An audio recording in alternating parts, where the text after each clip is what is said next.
sepeli na faci beton. Botombola maboko likolo mpona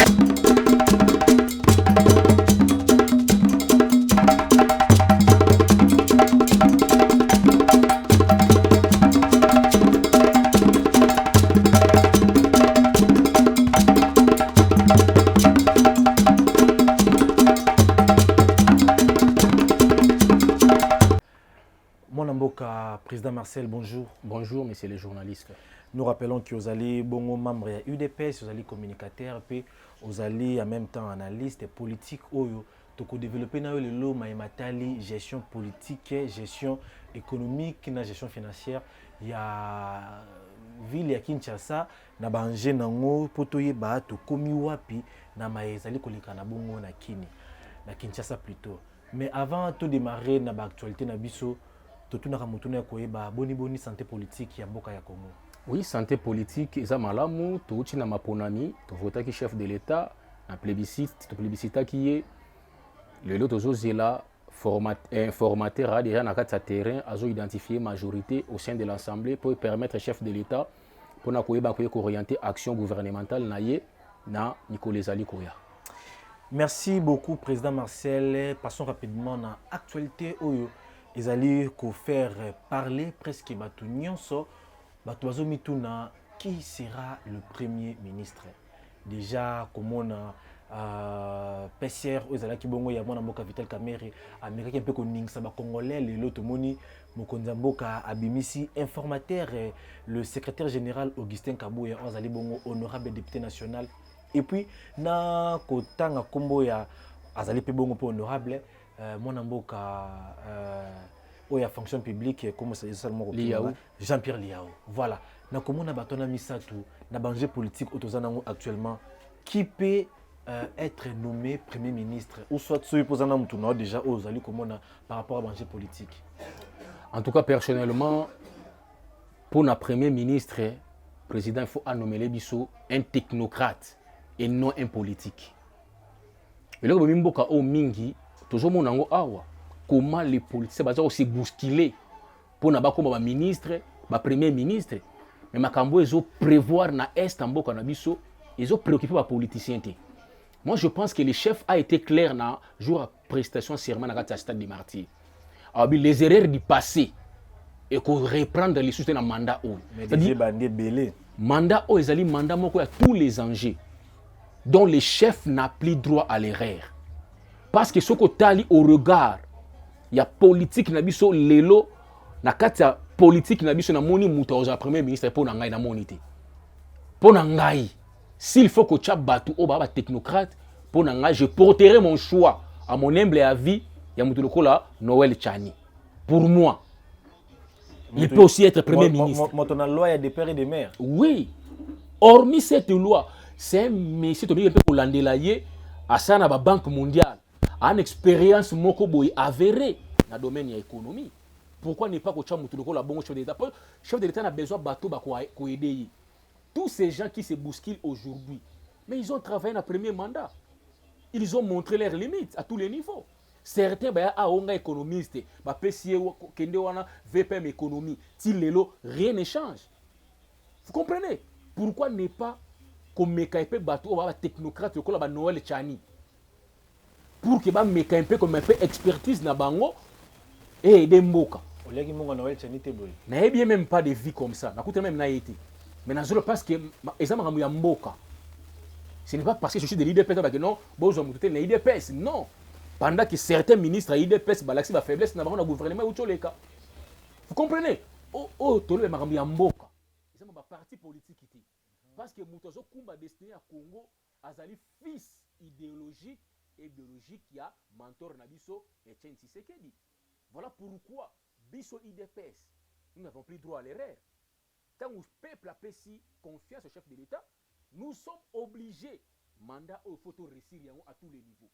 Voilà pourquoi tu as besoin de bateau pour accompagner le chef de l'État dans l'action gouvernementale, parce que la bateau au comprendre la vision la volonté à aider Mboka. Tout le monde chef de l'État là ici patriotisme na mboka o alaksi volonté politique à aider mboka malheureusement azana ba bon collaborateur même dans son propre cabinet beaucoup de jouisseurs qui n'ont pas aidé les chefs de l'État. Et alors si on essayait un peu de garder toujours le Premier ministre actuel, Sama Lukonde, à la tête du gouvernement? Sama Lukonde, il était bon, mais il avait aussi montré ses limites à l'endroit de ses ministres. Même sanction administrative, Sama Lukonde a fait sa ministre de mon côté. Est-ce que ce monde même dans les chefs de Sama Lukonde de sanctionner un ministre? Il y a des ministres qui ont détourné l'argent de l'État. Sama Lukonde Azaki absent. Alors, doit-on continuer à garder Moutouana? On a besoin du Premier ministre Oyo, Azo Kumba maintenant, Oezali, programme à chef de l'État. Parce qu'il y a le dernier mandat à chef de l'État. Le peuple doit sentir réellement que même dans le panier aménagé, il faut tout le monde un changement. Il faut Moutou Aza technocrate. Et puis on a souci. Et puis on a Moutou Oyo à accompagner vraiment les chefs de l'État dans le programme. Parce que les chefs Aza redéfendent le peuple congolais à voter qui est. Alors on a besoin de battre au Téba pour détourner des millions de Mboka à Congo. Comme beaucoup de ministres l'ont fait. À côté qui pauvre, batongi ba château, na ba Espagne, batongi ba château par-ci par-là. En détournant bon Mboka. On a besoin de battre oyo. Même na choix ba ministre, il faut des personnes au baza intègres. Ce ne sont pas des mêmes figures au Tomona qui a en Mboka au seulement Bango, Bamende, non, des Kamere, des Bemba. On en a marre avec ces figures-là. Il faut de nouvelles figures et puis des technocrates. Surtout, dans notre accent sur ça. Chef nommé la politique dans le gouvernement. Bien que le gouvernement est à la coalition, dans le parti politique, il y a des technocrates. Bateau va aider le chef de l'État pour matérialiser réellement sa vision. Parce que le peuple a osé au tournant. Parce que c'est lui qui sera redevable en 2028. Devant ces peuples-là. Ce ne sont pas tous ces vautours qui vont entourer le chef de l'État. La question d'avoir insuffisance, incapacité à tous les niveaux. C'est ça le problème. Merci, mon amboka, président Marcel. Toujours qu'il y a bongo na installation, il y a un gouvernement, il y a une institution nyonso, bongo na l'Assemblée nationale, provinciale, même dans la province, mais jusque-là, l'île Salina no yakoye matali premier ministre. Alors, toujours un peu moins sima, to l'année bongo bisogno ensemble les points de presse oyo, le secrétaire général et parti politique UDPS, en même temps honorable député national. Oazalaki bongo désigné par le chef de l'État Félix Antoine Tshisekedi Tshilombo, mon amboka Augustin Kabouya, salaki point de presse naé pour na koyebisa na ba congolais nyonso, koyebisa na ba député nyonso ke bazala na kimia, azo sala musala naé, azo akoluka travailler na bao déjà ba leka, même temps pour ayeba ndenge nini era ko kita na terrain à se renseigner par rapport à la majorité parlementaire. Et puis, à rassurer Batouké, mandat na ezali, il y a un mois renouvelable. Ezali, maloba ya ba faible été à Kobanga, ou bien, ils ont peut-être un manque d'expertise à niveau ya cause l'informateur. Non, en tant qu'informateur d'abord, il faut d'abord rassembler. Il faut apaiser tous les camps. Parce que monaki, avant que l'informateur soit nommé, ba camp politique, ba agitation zalaki, ba msou ba sali ba PCR. Pour apaiser tous les camps, parce que tous se réclament de l'union sacrée. Voilà pourquoi il devait apaiser tous les camps. Voilà pourquoi, par la sagesse, Oyo, Seja Zalakanayango, il a voulu juste apaiser tous les camps. Parce que Moussala les a confiés à Yé. Parce que l'informateur a une mission à un mois, conformément au prescrit de la loi. Il peut être renouvelable. Et pendant ces un mois maintenant, il va dénicher réellement Batu Oyo, Bandimi, qui accompagne le chef de l'État dans l'action dans le gouvernement. Parce qu'il y a certaines personnes, ils ne voient que leurs intérêts. Voilà pourquoi ils ont regroupé un regroupement autour de lui pour influencer, à forcer le chef de l'État à nommer Premier ministre. Malheureusement. Et qu'il y a un vivant qui a un mandat passé parce que le président a posé une majorité parlementaire et comme il a fait 21 000 $. Est-ce que il y a des pour un PCR, un XY, à l'époque na ngambo ya président de la République, allez, et comme il faut bouger mon économie congolais. D'abord, je pense que tout ce monde-là, plus de 450 députés, se réclament de l'union sacrée, n'est-ce pas? C'est ça. Mais nous sommes dans la politique. Tout le monde ne voit que ses intérêts, c'est tout à fait normal. Au complexe, sa caméra était Azalapé, n'a pas sentiment, pas ambition au Premier ministre, il est libre. Mais tout revient au chef de l'État. Moi, je pense que Kameri, tout ce monde-là de l'ancien gouverneur Yago Maonan, le nom m'échappe, tous ces mondes qui constituent les PC, ils ont ambition de politiciens. Mais quand on a besoin d'accompagner le chef de l'État. On a besoin de rien que leurs intérêts. C'est ça le problème. Voilà pourquoi le chef de l'État, étant un fin politicien, il a court-circuité cela en nommant un informateur. C'est à l'issue de Moussala informateur d'accueillir réellement la vraie majorité à niveau nini. C'est ça le problème. Parce que tu as un regroupement politique, un parti politique. Et chaque regroupement a consulté par l'informateur pour que rallier quand un chef de l'État, bien que sur le plan officieux, déjà, il y a la majorité, il y a l'union sacrée, mais de manière officielle maintenant, c'est l'informateur qui va déterminer quel regroupement politique, quel camp politique fait partie de la majorité du chef de l'État. Tu as besoin de majorité acquise dans le chef de l'État. Non une majorité qui a chantage au chef de l'État. C'est ça le problème. Parce qu'il y a des gens avec les FCC cash, dans le mandat passé. Vous comprenez? Tu as une majorité de chantage. Tu as une vraie majorité. Ils ont acquise pour la cause du chef de l'État pour exécuter le plan. C'est ça la mission qui a été confiée à notre CG Kabouya, le roi Salomon, avec la sagesse de Zakanango. Il a voulu un peu apaiser toutes les parties. On va se bousculer pour que nous tous, travailler pour nous moutomoko.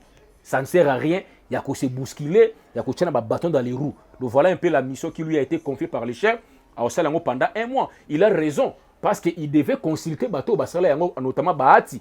À Sala Yango, le mandat passé, il comme informateur. Il va se servir de l'expertise. Il y a Bato Balika Liboso. C'est tout à fait normal.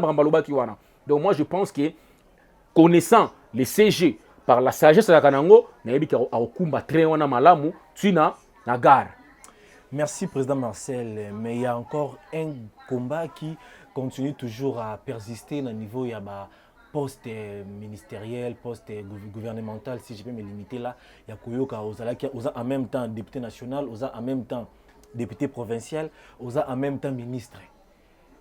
Il y a toujours déploré.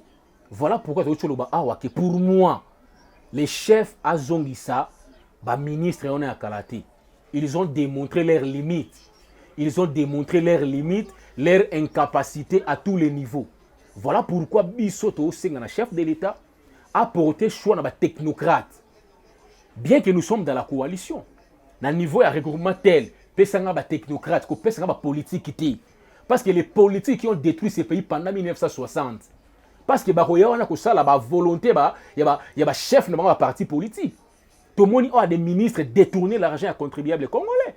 Tout le monde a une incompétence notoire dans les chefs de certains ministres.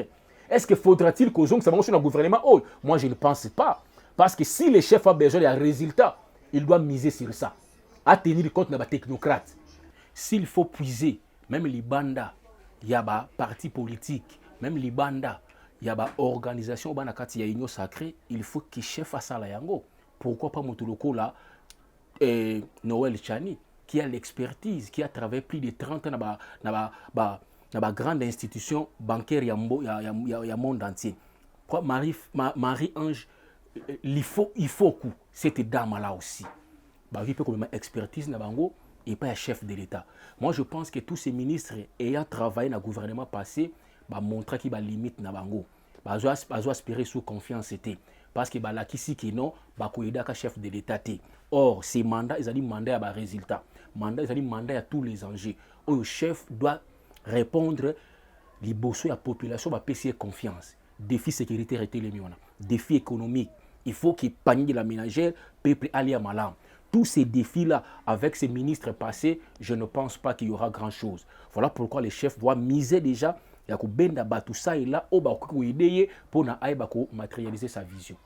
Le chef de l'État zali ko kanisa ko benda bango ba travailler na ezaka ka même bato bazali ko trahir comme on a déjà nengi IGF ezali ko ningisa ndako ya EPST ya Tony Mwaba. On peut dire que 5 ans au mandat ya président Félix Antoine Tshisekedi Koleka.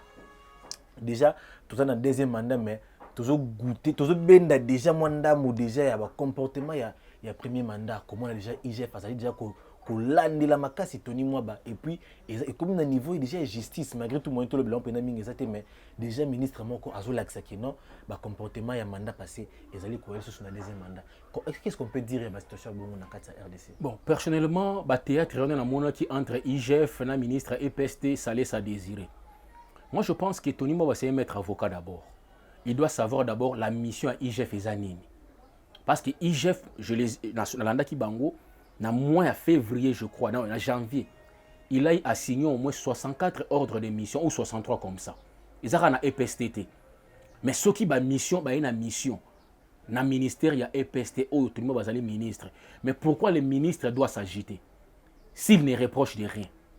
Moi, je ne pense pas que les ministres devaient s'agiter à un niveau et puis le service va filmer, va inspecter, va voir qu'on a des réseaux sociaux. Il y a qui malade mais aux inspecteurs aussi, va comprendre que tant que dans un ministère, il y a un patron, il y a un ministre que vous devez du respect. Même dans le sens, peut-être, il y a bon sens, il y a aucun sa ministre, ma salutation, il y a qu'à présenter ordre de mission, que non, nous avons une mission ou un service tel. C'était la moindre des choses. Moi, je pense que les inspecteurs ne devaient pas se comporter comme ça. Par exemple, un ministre, non. Un ministre reste un ministre. Tu es inspecteur, tu dois du respect au ministre. Mais donc, moi, je pense que les fautes sont partagées. La part de l'inspecteur se comporter comme le président de la République. Bien que l'IGF est rattaché à la présidence, mais ça va membre de la présidence. Ils doivent comprendre ça. Tant que vous avez même dans le cadre de la civilité, le cadre de bon sens, il y a coupé sa beauté, même que la salutation auprès de Mouto, il y a enquêter. Bien que c'est là qui Tony Mwaba, il y a qui service rattaché à la ministère, il y a EPST. De l'autre côté, ministre peut l'attitude où il y a qui s'est qui m'a mouté attaque responsable. Il y a qui il semblerait que bakanga qui ba inspecteur wana ba pandi ba mituka na bango en tout cas ba acte wana toujours décrié en za malamu mingité.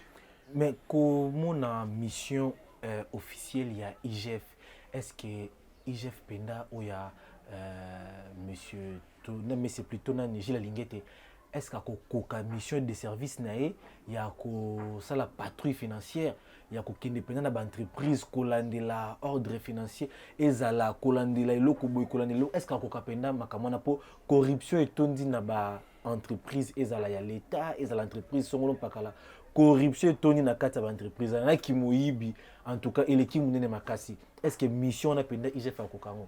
Je pense que ça demande que la volonté. Si l'IGF a la volonté à aider Mboka à la mission, mais ce qui est fait à côté de la casquette, comme tout Congolais est corruptible, je pense qu'ils allaient un peu difficile. Mais du moins, jusque-là, chef a payé confiance.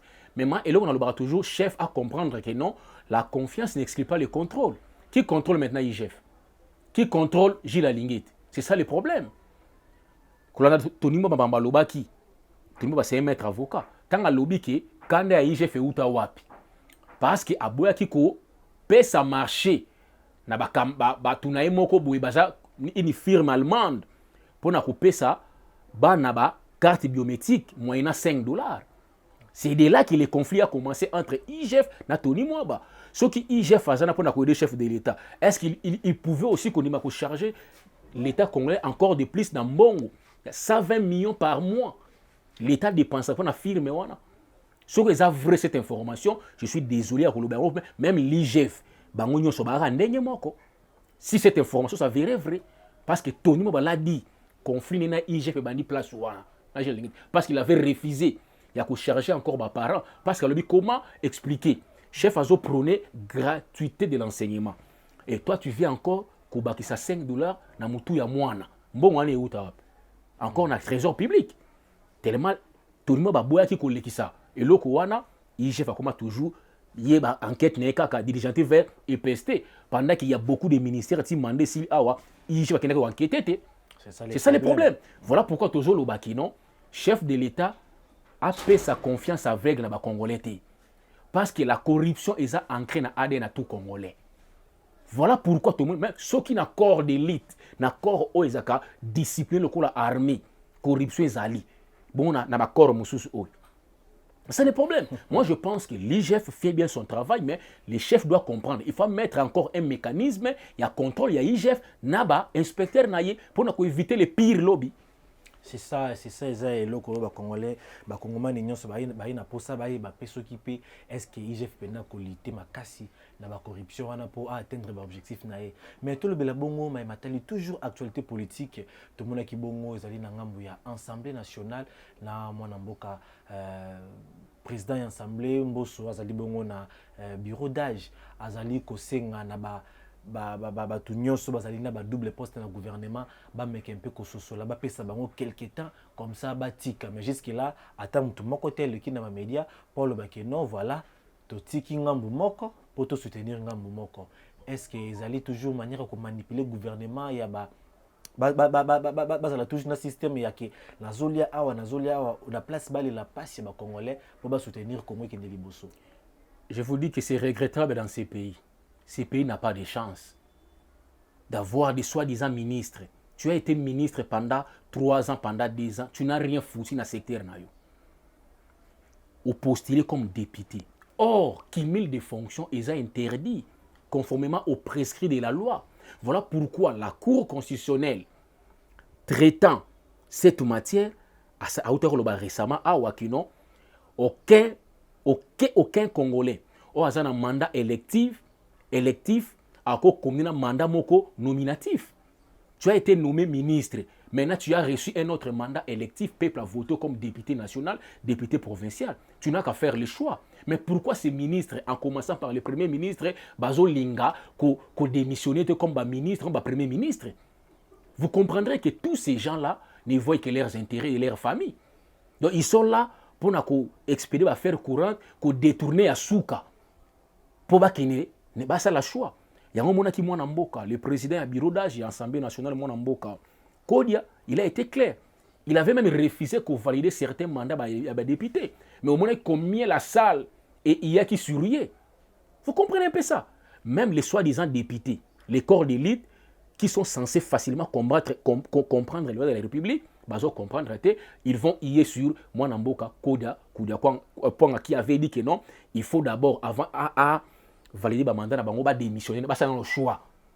Vous comprenez que je regrette. Même tous ces députés qu'on vient de voter ici, ils ne feront rien. Mais s'il vous plaît, ils ne feront rien. N'interrompre. Pourquoi pas c'est une loi automatique na kati ya constitution kolobake ceux qui obimi au sali mandat na yo tant que peut-être ministre il y a secteur songolo mais il est arrivé que au postulat qui na députation obimi et pourquoi pas ils a automatiquement la place qui la bango choix ya libre arbitre. Non, parce que les choix même sous on dit na yo peut-être autika na fonction comme ministre. Wana au déclé maintenant mais tous moi si ma mandat na kaya ba mandataire. Oui. Les mandataires, ils ont automatiquement sur le mot postulé, il faut que tu aies déjà démissionné. Oui. Mais pourquoi pas dans le gouvernement? Les mandataires, parce que un ministre, il a fonction politique. Vous comprenez? Un ministre, et puis ministre, il a à tout moment par la volonté du chef de l'État. Il y a une possibilité, moi marge à manœuvre, il y a ça le choix. J'ai été ministre, mais dans un mandat électif, PSIO, libre arbitre, ça le choix. Soit on dit que la ministre, soit on dit que la Okoma, député comme tu as été élu par le peuple congolais. Mais malheureusement, tu as manigage dans les chefs de ces ministres, des ministres d'abord incompétents, on tergiverser toujours, que tu as un niveau, il y a conseil d'État, interpréter les lois. Donc, senga, qui va garder dans le mandat jusqu'à ce que ça remise et reprise. Toujours les assoiffés à pouvoir pour détourner encore davantage l'État. Nous disons non. Ils n'ont qu'à faire le choix. Le président Mboto a été clair. Nous devons respecter les lois de la République. La loi est claire quant à si. C'est à eux. Ils ont 8 jours. Il y a pour ça le choix. Soit tu vas la ministre, soit tu vas le député national. Au moni Moutoumoko, il y a un ministre, il y a un député provincial, il y a un député national. Exemple Patrick Mouyaya. Allez-y comprendre. Donc, d'autres jeunes ne peuvent pas travailler dans ces pays. Il n'y a que eux, des Mouyaya. Il est ministre d'un côté, de l'autre côté, il est député provincial, député national, il est aussi s'occuper expert, s'occuper de la chaise, il est encore professeur naïfassi lui-même. Toutes ces fonctions à assumer pendant qu'il y a des chômeurs dans ces pays au Bazo Banamisalati. Il faut faire ça dans Mboka. Il faut ça là. Il faut combattre Babiloko Marco avec des régimes passés. to comment on a régime IDPS mais bazo profiter bongo ba kota na ba place na nyonso parce que PPRD a postulé quitté SID a postulé quitté ba député ya ensemble ba ipsaki bongo pa ya président na bango ya ensemble Moïse Katumbi qui ba ko siéger té yango bango bazo profiter ba kota na ba poste wana nyonso non ezo la kisaki ba congolais to kana bolingo ya mboka te to tala mabungu na biso yango mwenga na regretter na bato ba voter bango ba député donc ozo voter mutu à PCO 10 000 pour c'est la revanche $21 000. C'est ça le problème. Parce que nous avons dit que si salaire à député ou ana, bateli va nous postuler soutien, ba changa ta $5 000. Ba nous postuler té. Donc ba yakande ko soma 21 000 auprès à paisible citoyen moyen ba 10 000 francs na bango. Au PC moto 10 000 francs li puta à PCO voix. Allez yo comment on $21 000. Moi je pense qu'il faut l'État congolais à revoir ma député oyo. Il faut revoir Yango. Parce que c'est trop. Ils sont maintenant à l'hémicycle, députés à mandature passée. Il y avait une loi pour sauver la République. Parce qu'elle a voté à moitié. La loi qui a verrouillé la fonction chef de l'État. Parce qu'elle est incapable de verrouiller, de voter la loi. Les soi-disant députés. Mais il y a un mandat. Et ces peuples-là, inconscients qu'ils sont aussi, votent à Bango. C'est malheureux pour ces pays. On peut dire que le président de la République, Félix Antoine Tshisekedi, a déjà na libre espace ya ko travailler. Est-ce que aza na motema ya mawa pour na ko épargner si je peux dire anciens camarades naïe soit bateau à travailler à bunna bango na lit pendant un certain temps. Ya komona ba makam ou ba yaka nango na gouvernement ezali bongo ni conforme na loi ni kitoko na miso ya population mais okomona ba sanctions za la rasoki peut-être sanction lundi okomona après quelque temps directement au ba zongisier au ba blanchirier tout ça on peut dire que le président n'est pas azana bâton ya commande ya ko sanctionner bâton na nyonso ou bien on peut dire comment. Non, c'est ça la faiblesse de la démocratie. On a voulu la démocratie, n'est-ce pas, dans ces pays? C'est ça, faiblesse de la démocratie. C'est la répartition des pouvoirs. C'est ce qui s'est comporté comme un titan, comme un dictateur, comme Kagame. Faiblesse de la démocratie dans le Congo et en Angola. Peso poste à responsabilité, conformément au prescrit de la loi. Mais appliqué en Angola. Ce n'est pas Tshisekedi.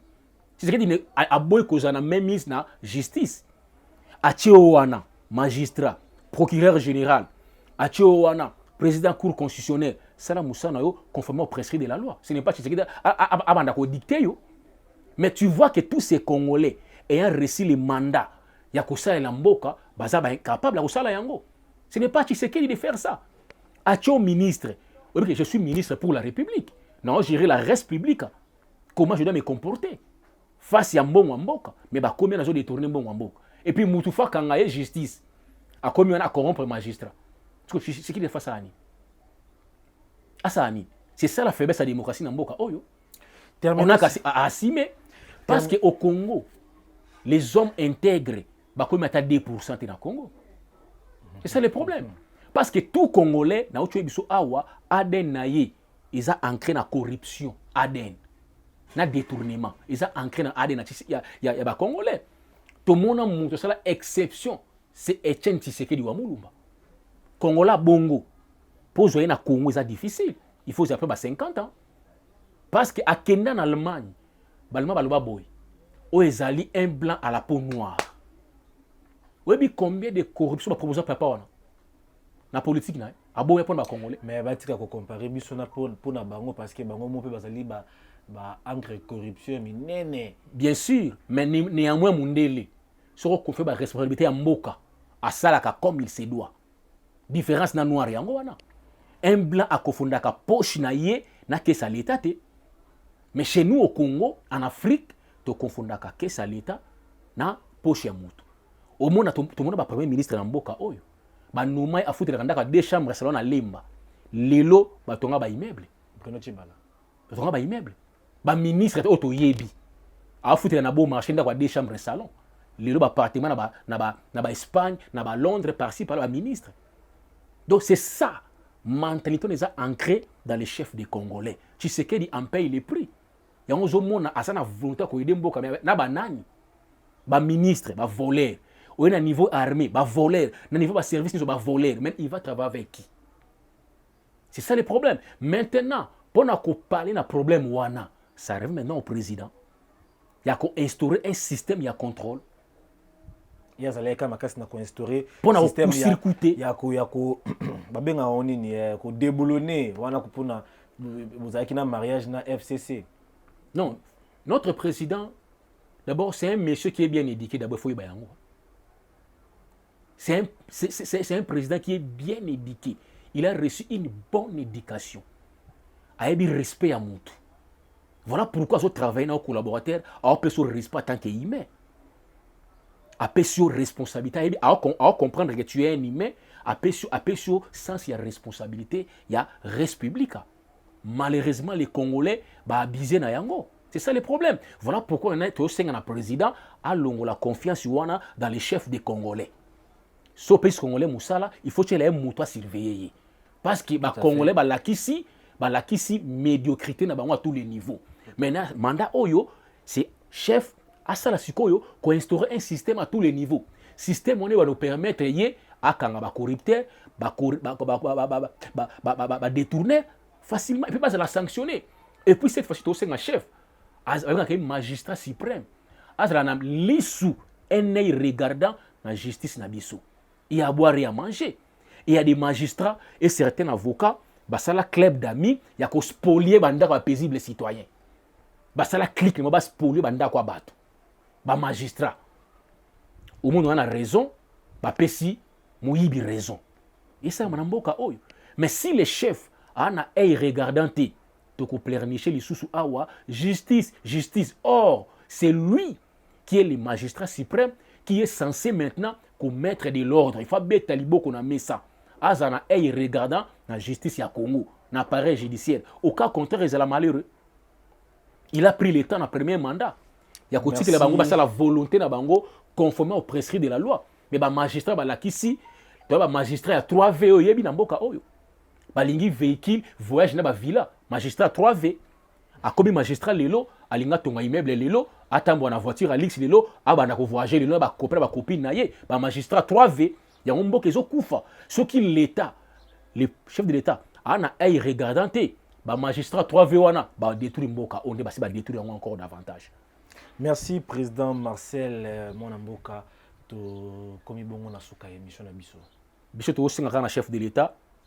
Je pense que vous avez été reconnaissant na berère et kometamaki na mandat passé.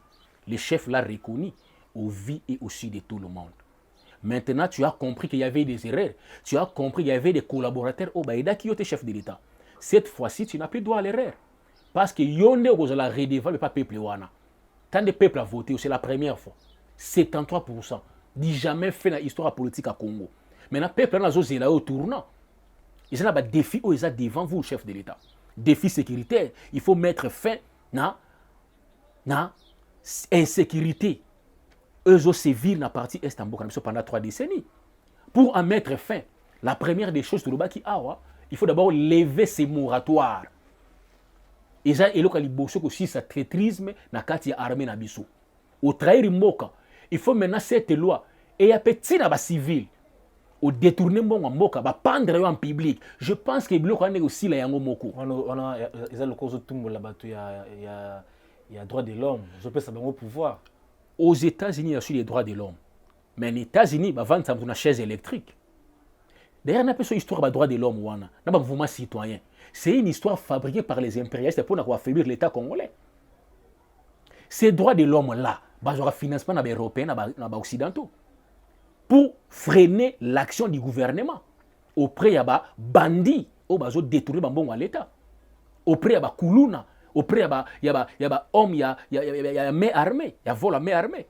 Il y a des droits de l'homme, on est comme les droits de l'homme. Koulouna kati mutu, pour défendre mutu, il faut défendre les droits de l'homme. Quel droit de l'homme vous parlez?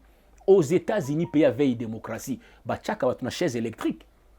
Et puis, ce qui est l'État congolais, avant de avoir droit de l'homme, Mboka s'est développé. Mboka ozo senga dictature positive pour que Mboka se développe. Parce que le mental, il y a Congolais, il y a pourri. Or, il faut d'abord qu'on redresse le mental ya Congolais par les fouets, par des sanctions sévères.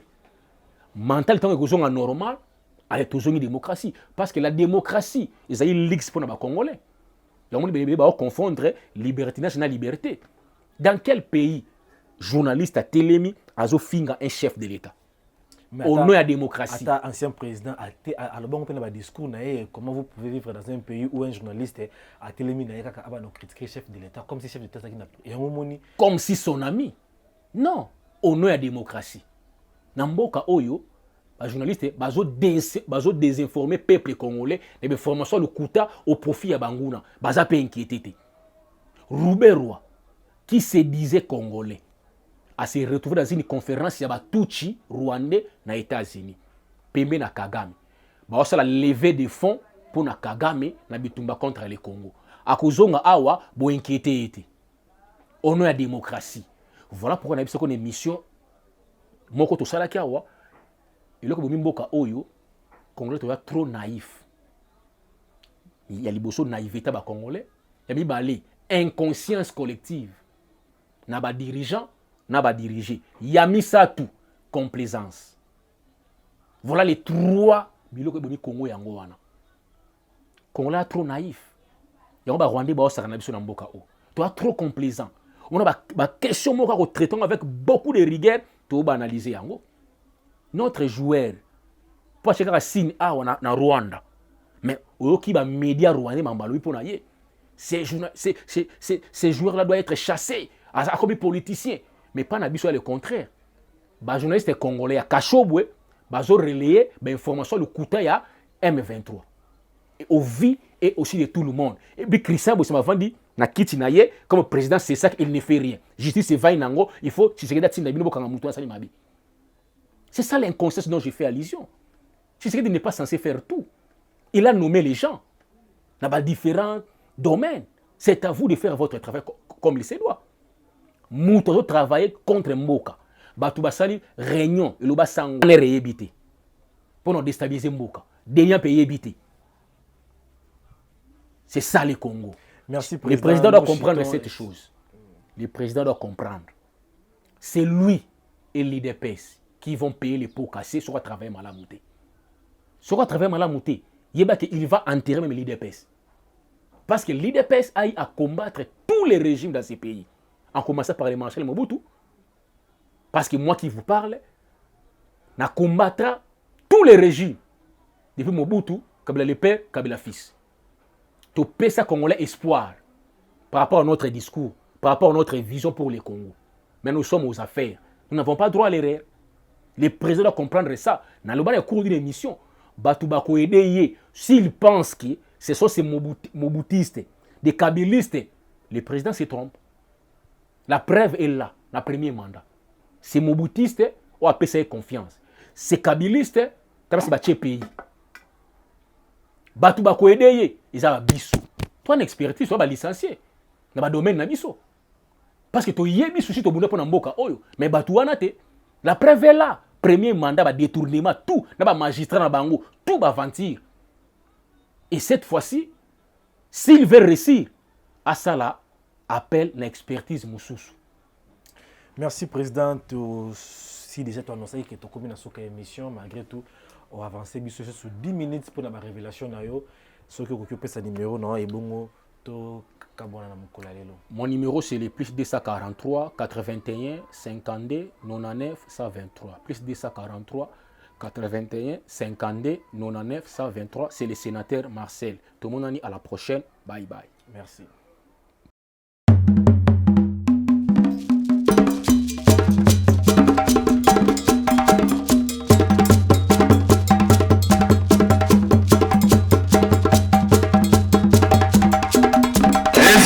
Osepeli na fachi beton. Botombo la maboko likolo.